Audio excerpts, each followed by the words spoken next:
အားလုံးပဲမင်္ဂလာပါရှင်ဒီနေ့မှာတော့ညဘက်မှာငါဘာလို့အတွေးတွေကိုမရက်နိုင်ဖြစ်နေရတာလဲလို့ကိုမေးခွန်းထုတ်နေတဲ့သူတွေအတွက်သိပ္ပံနည်းကျအချက်တွေနဲ့ဒါကိုဘယ်လိုကျော်လွှားမလဲဆိုတာကိုအတူတူအပြေရှားကြည့်ကြမှာပါရှင်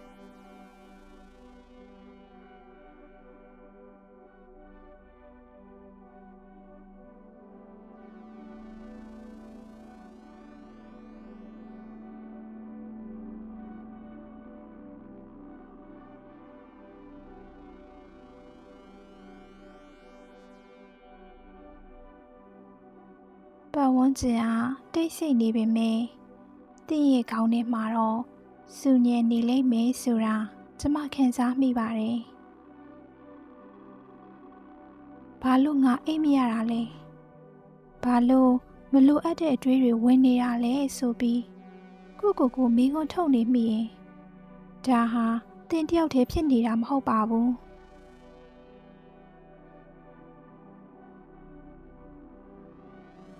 အခုတင့်ကိုအတင်းအိတ်ခိုင်းနေမှာမဟုတ်ပါဘူး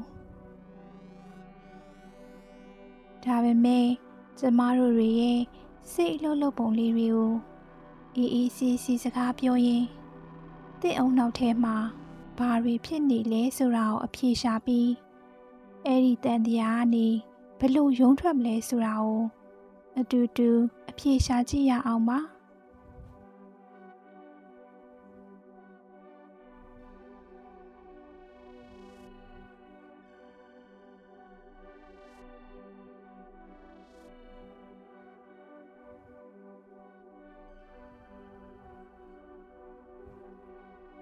စိတ်ပညာအရညဘက်တွေမှာအတွေးများတာဟာအကြောင်းမဲ့မဟုတ်သလိုစိတ်ယောဂါလည်းမဟုတ်ပါဘူးပထမတစ်ချက်က cognitive and loading လို့ခေါ်တဲ့ဖြစ်စဉ်တစ်ခုကြောင့်ပါဒါဟာခေတ်သစ်လူသားတွေရဲ့တိတ်ဆိတ်မှုပေါ်တုံ့ပြန်မှုတစ်ခုပါပဲတိတ်ဆိတ်သွားတဲ့အခါအတွေးတွေများလာတာဟာအုံနောက်ထဲမှာ DMN လို့ခေါ်တဲ့ Default Mode Network အလုပ်လုပ်လို့ပါပဲဒါကို2001ခုနှစ်မှာ Marcus Raichle ကစတင်တွေ့ရှိခဲ့တာဖြစ်ပြီးလူတွေဟာဘာလို့မှမလုပ်ဘဲငြိမ်နေတဲ့အခါအုံနောက်ကရက်မသွားပဲအတိတ်နဲ့အနာဂတ်အကြောင်းတွေကိုပိုပြီးတွေးတောနေတဲ့ self-reflection thought တွေကိုဖြစ်ပေါ်တတ်တယ်လို့သက်သေပြခဲ့တာပါ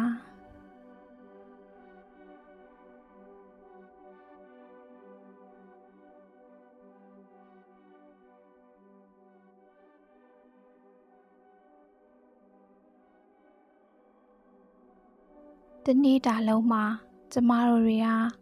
အလုပ်တွေဖုန်းတွေလူမှုဆက်ဆံရေးတွေနဲ့အာရုံများနေကြရတယ်အဲ့ဒီချိန်မှာစိတ်ကခံစားချက်တွေကိုဖြည့်ရှင်းဖို့အချိန်မရဘူး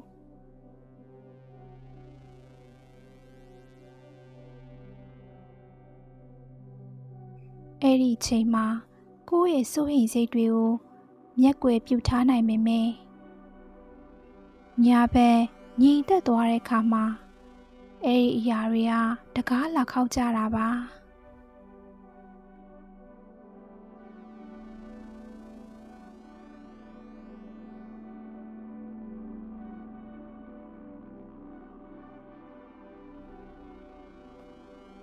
အိယာပေါ်ရောက်ပြီး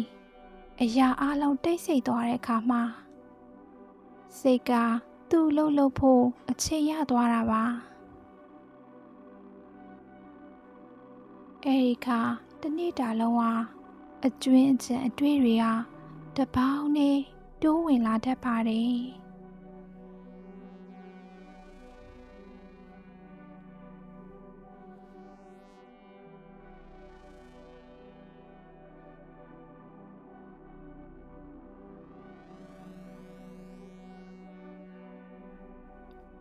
အဲ့ဒါတွေဘာလို့ဖြစ်ရတာလဲ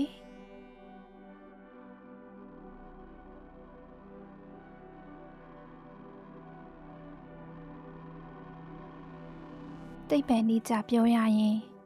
ကျမတို့ဘိုးဘွားတွေခေတ်ကညဘက်ဆိုတာသားရဲတွေရဲ့အန္တရာယ်ကိုစောင့်ကြည့်နေရတဲ့အချိန်ပါဒါကြောင့်ကျမတို့အုံနောက်ကညဘက်မှာပတ်ဝန်းကျင်အန္တရာယ်တွေကိုပိုပြီးရှာတတ်တဲ့အကျင့် hypervigilance ဖြစ်လာတတ်ပါတယ်အခုခေတ်မှာတော့သားရဲတွေမရှိတော့ပေမဲ့ငါအလုပ်ပြုတ်မလားငါ့ကိုသူများတွေဘယ်လိုထင်မလဲဒီလိုမျိုးအတွေ့တွေဟာသားရဲတွေနေရာမှာအစားထိုးဝင်လာတာပါပဲ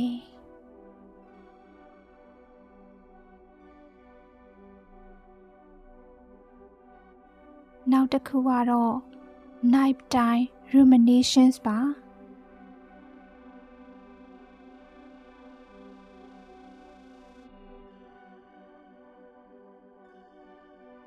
ဒါကတော့အတိတ်ကကိစ္စတွေကိုပြန်တွေးပြီးနောင်တရတာမျိုးဒါမှမဟုတ်မဖြစ်လာသေးတဲ့အနာဂတ်အတွက်စိုးရိမ်တာမျိုးပါ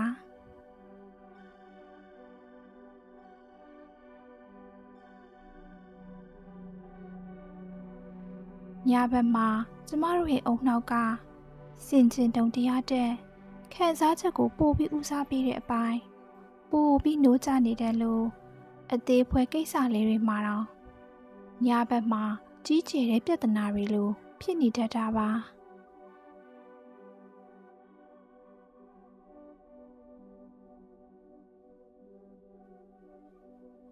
နေဘက်မှာအသေးအဖွဲလို့ထင်ရတဲ့စာမွေးကြတာဒါမှမဟုတ်လူကြားထဲမှာအမှားပြောမိတာဒါတွေကညဘက်မှာကဘာပြက်တယ်လို့ခံစားနေရတာတင့်အမှားမဟုတ်ပါဘူးတင့်အုံနှောက်ရဲ့ဇီဝဗေဒအရဖြစ်ပျက်နေတာပါ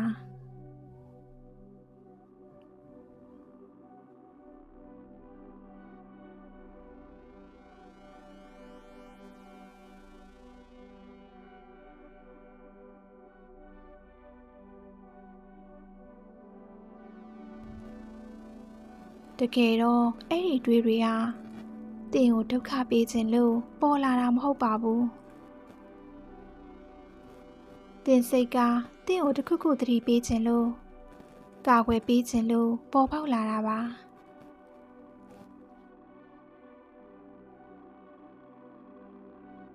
အဲ့ဒီတော့ငါဒီလိုပြောလိုက်ရမှာဆိုတဲ့အတွေးဟာ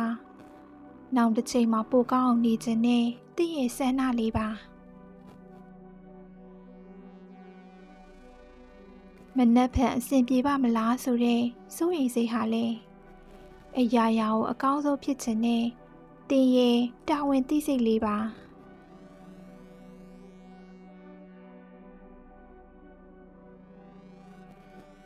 ဒီတော့အတွေးတွေဝင်လာတဲ့အခါငါဘာလို့တွေးနေတာလဲဆိုပြီးထပ်မပူပါနဲ့အဲ့ဒီအတွေးတွေကိုအတင်းမောင်းမထုတ်ပါနဲ့အော်ငါအုံနောက်ကငါ့ကိုအန်ရဲ့ကာကွယ်ပေးဖို့သူ့အလုပ်သူလုပ်နေတာပဲလို့အတိမတ်ပြုပေးလိုက်တာကတင်စိတ်ကို90%လောက်တက်တာစေပါတယ်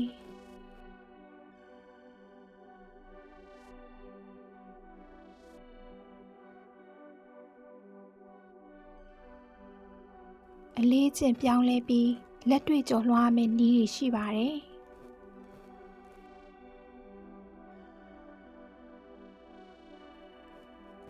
ညဘက်မှာအတွေးမများဘူးဆိုရင်နေဘက်မှာတွေးဖို့အချိန်တီးတန့်ပေးရပါမယ်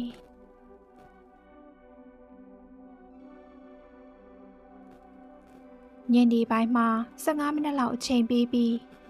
စိုးရိမ်သမျှအကုန်ချရေးပါငါဒါကိုချရေးထားပြီးပြီမနက်ကျမှဆက်တွေးမယ်လို့ကိုယ်စိတ်ကိုအမိန့်ပေးတာဟာညဘက်အိပ်ပျော်ဖို့အကောင်းဆုံးနည်းလမ်းတစ်ခုပါပဲ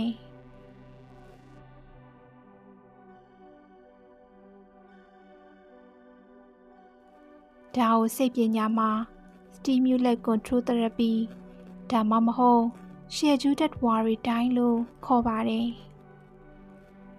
ဒီနည်းလမ်းကို1980ပြည့်လွန်နှစ်တွေမှာ Thomas Volkovets ဆိုတဲ့ စိတ်ပညာရှင်ကစတင်ဖော်ထုတ်ခဲ့တာပါ။ Pennsylvania State University ကလုပ်ခဲ့တဲ့စမ်းသပ်ချက်တွေအရအခုလိုနေ့ဘက်မှာစိုးရိမ်စရာတွေကိုတီးသန့်အချိန်ပေးပြီးချရေးတဲ့သူဟာညဘက်မှာစိုးရိမ်စိတ်ကြောင့်အိမ်မပျော်တဲ့နှုန်းတိတိတတ်တာရော့ကျသွားတာကိုတွေ့ရပါတယ်။စိတ်ကိုအခုမတွေးနေအောင်ညကျမှတွေးမယ်လို့လေ့ကျင့်ပေးတဲ့သဘောပါပဲ။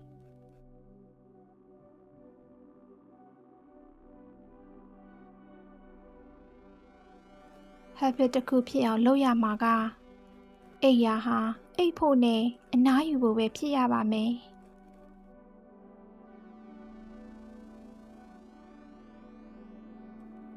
အိပ်ရာပေါ်မှာဖုံးသုံးတာအလုပ်ကိစ္စစဉ်းစားတာတွေကအုံနောက်ကိုအိပ်ရာဟာအလုပ်လုပ်ရမယ့်နေရာလို့မှားယွင်းတဲ့ signal ပေးလိုက်သလိုပါပဲ။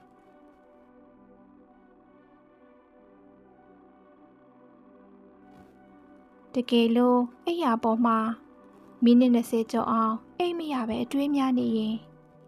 အိပ်ရာတွေကနေထလိုက်ပါတခြားနေရာမှာစာအုပ်ဖတ်တာဖြစ်ဖြစ်အလင်းရောင်မိမ့်မိမ့်မှာထိုင်နေတာဖြစ်ဖြစ်လုပ်ရပါမယ်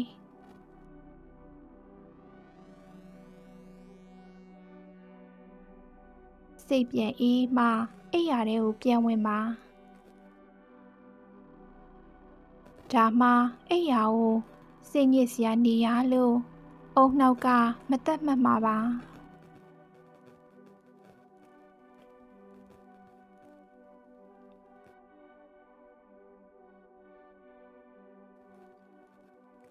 မအိပ်ခင်မှာစိတ်ကိုအနာပေးဖို့နည်းလမ်းလေးတွေလည်းရှိပါတယ်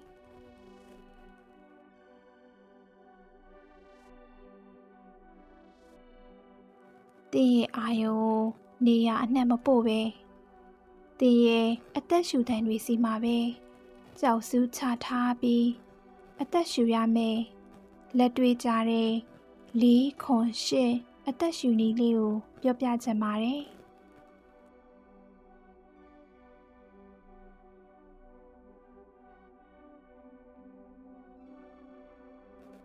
နှာခေါင်းကနေ4စက္ကန့်ရှူသွင်းပါမယ်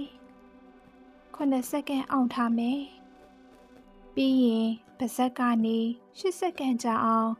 လေကိုဖြည်းဖြည်းချင်းပြန်ထုတ်ရပါမယ်တခါတည်းစမ်းကြည့်လိုက်ရအောင်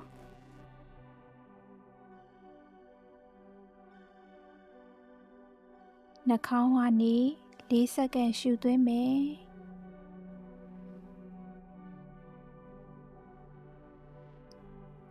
9စက္ကန့်အောင့်ထားမယ်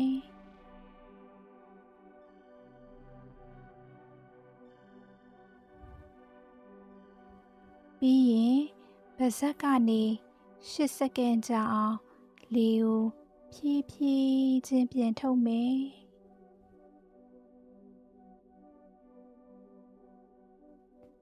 ဒါဟာသင်ရဲ့အာယုံကြောစနစ်ကိုအခုဘေးကင်းပြီးအနားယူလို့ရပြီလို့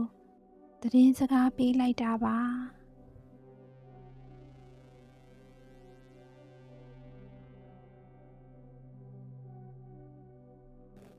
လေကနှာခေါင်းထဲကိုဝင်သွားတဲ့အခါအေးမြတဲ့အာယုံပြန်ထွက်လာတဲ့အခါနှွေးထွေးတဲ့အာယုံဒါကိုပဲအသေးစိတ်သတိထားကြည့်ရတာမျိုးပါ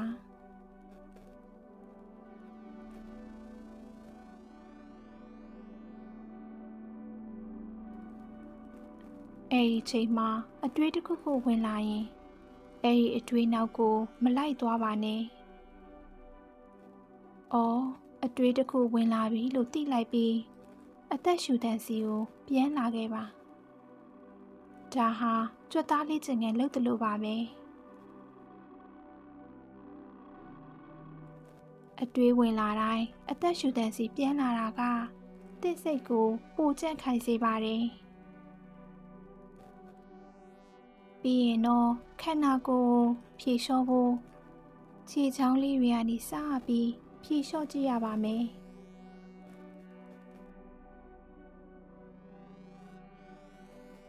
သင်ခြေထောက်တွေလေးလံနေတာကိုသတိထားပြီးကြည့်ကြည့်ပါ။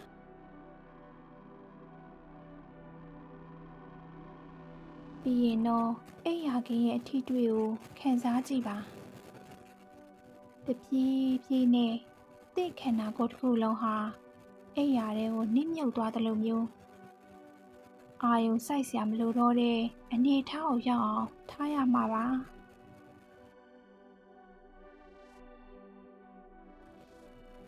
ခြေပြားကနေခေါင်းထိကြွက်သားတွေကိုတဖြည်းဖြည်းဖြေလျှော့ပေးတာမျိုးပါလေ။အုံနောက်ကိုအနားရစေတဲ့နည်းလမ်းကောင်းတွေပါပဲ။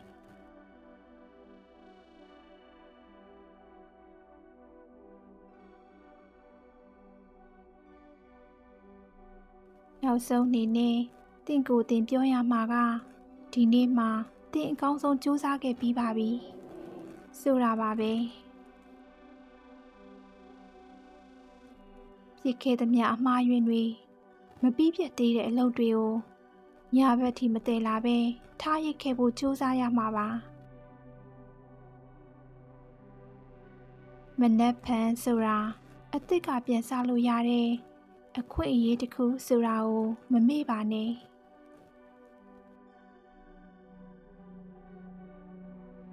တင်ရဲ့မျက်တောင်လေးတွေကိုမှိတ်ချလိုက်ပြီးခန္ဓာကိုယ်လျှော့ချထားလိုက်ပါ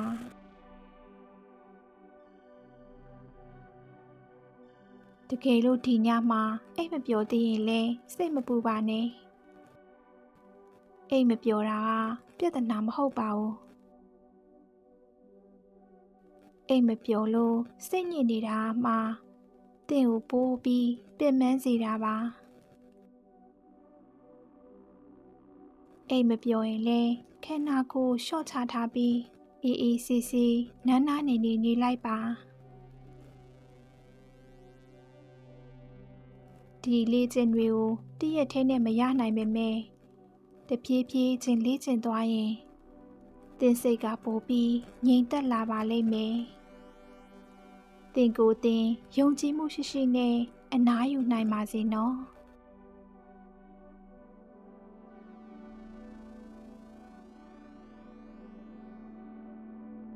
ဒီညအတွက်တော့ Mindful Note ကဒီကနေပဲနှုတ်ဆက်ပါရစေရှင်အခုလိုစိတ်ပညာနဲ့သိပ္ပံမှုဒုတာတွေနဲ့တူစိတ်အေးချမ်းစေမယ့်ကလေးတွေကိုအပတ်စဉ်နားဆင်နိုင်ဖို့ channel ကို subscribe လုပ်ထားဖို့လည်းမမေ့ပါနဲ့နော်မနက်ဖြန်မှာပိုမိုလန်းဆန်းတဲ့စိတ်အာရုံသစ်တွေနဲ့နိုးထနိုင်ပါစေရှင်အားလုံးပဲကိုယ်စိတ်နှစ်ပါးအေးချမ်းကြပါစေရှင်